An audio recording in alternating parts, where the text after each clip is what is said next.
Hey everybody, KMO here on an unseasonably hot September afternoon here in Vermont. So I've had to turn off the air conditioner because it's right there. And I'm drinking hot coffee for reasons I cannot account for. And I am going to follow the suggestion of a regular viewer who I know is a Yang Gang member who suggested that I do an Andrew Yang versus Elizabeth Warren video. And I'm going to put versus in the title just to be provocative, but this isn't really a versus video. I have to admit, while I live a half hour north of Massachusetts, and Elizabeth Warren is the senator from Massachusetts, one of two, of course, I don't know a single person that I interact with in real life who is an Elizabeth Warren supporter. Bernie Sanders is very, very popular here in Vermont. If he is still in the race come the Vermont primary, he will win the Vermont primary, hands down. If it doesn't matter, who wins the Democratic primary, the Democratic candidate will win Vermont by a handy margin in my state. So my vote doesn't matter. I'm one of those folks who actually likes Andrew Yang because he's talking about issues, with some authority, with some credibility that I think are important and largely ignored. Artificial intelligence, automation, the digital transformation of everything. But I don't really think that UBI is the best way to deal with it. I'm not against it. I'd certainly take the money. I could definitely use it. But I think that fixing medicine is much more important because the medical system in the United States today is predatory. It is based on artificial scarcity to create, and maintain high profits, and it extorts people who are in desperate situations. It's like, oh, you're sick, huh? Life-threatening situation? Well, we're going to need your house. We're going to need your car. We're going to need all your retirement savings. It's an ugly situation. And I know if you're 20, you'd much rather have $1,000 a month than Medicare for all. But when you're 51 like I am, and you know that $12,000, which is your annual UBI allowance, gets sucked up like that, should you have to get into an ambulance, God forbid it be a helicopter, I realize that involuntary interaction with the healthcare system is a much greater threat to me than, my low income.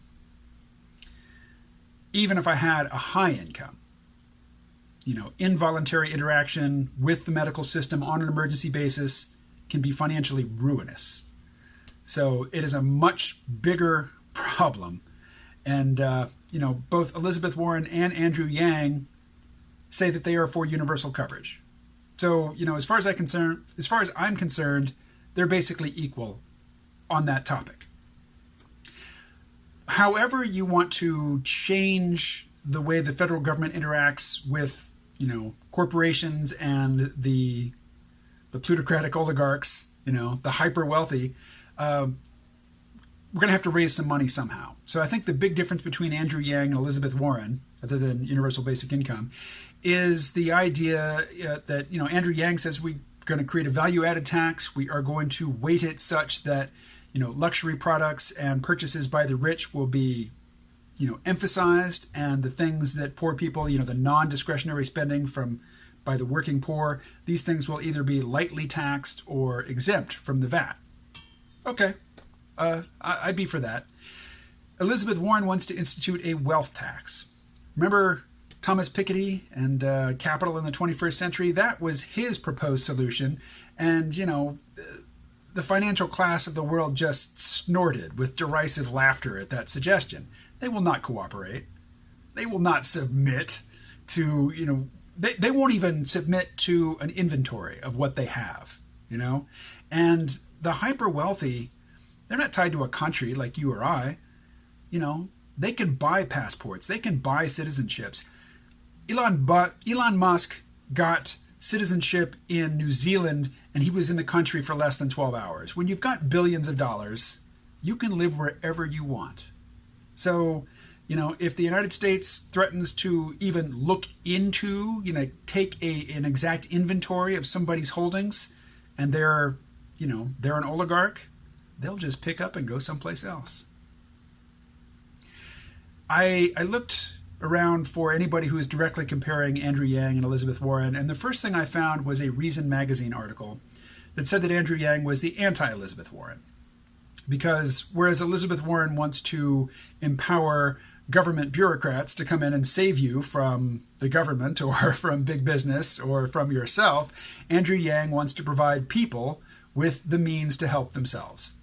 So while he's not a libertarian, he is definitely a capitalist, and he is, Reason magazine is a libertarian magazine. They promote a libertarian viewpoint.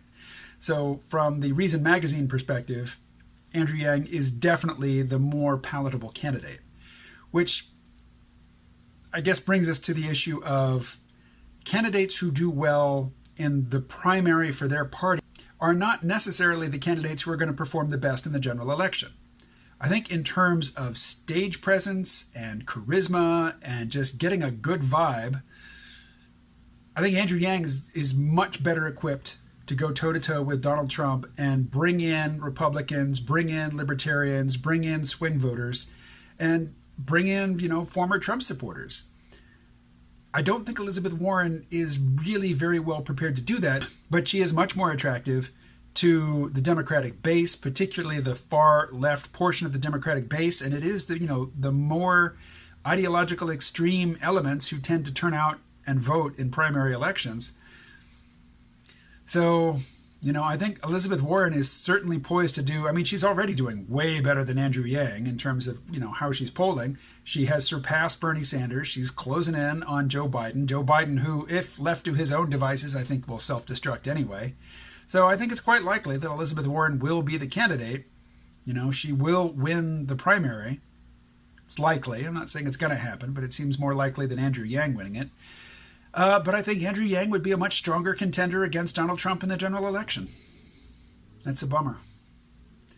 But, this ain't my first rodeo, and I have learned to, the day after the election when the person I voted for didn't win, to pick up and move on, because life does go on. Something I get from Yang Gang, I don't want to say fanatics, but, I imagine that they are young and inexperienced, but I hear from Yang folk all the time that if Andrew Yang doesn't win in this election, it is catastrophe. 2024 will be way too late to address the problems that we're sitting on now, that face us now. The universe doesn't work that way. There will be opportunities to make good and bad choices in 2024, just like there are in 2019. It will matter who wins this time. It will matter who wins next time, but there is no, it's too late, it's all catastrophe from here on out if my candidate doesn't win. The Democrats say that in every single electoral cycle for my whole life. Let's see, I'm not going to count up how many presidential, campaigns I have witnessed in my 51 years, but every single time the Democrats say this is the most important election of our lifetime. We face serious challenges, but catastrophism is not helpful. It's not helpful. And Andrew Yang is 44 years old. He is in a great position to build name recognition now, and if Trump wins, next year, to be a very strong candidate in 2024. That would be great.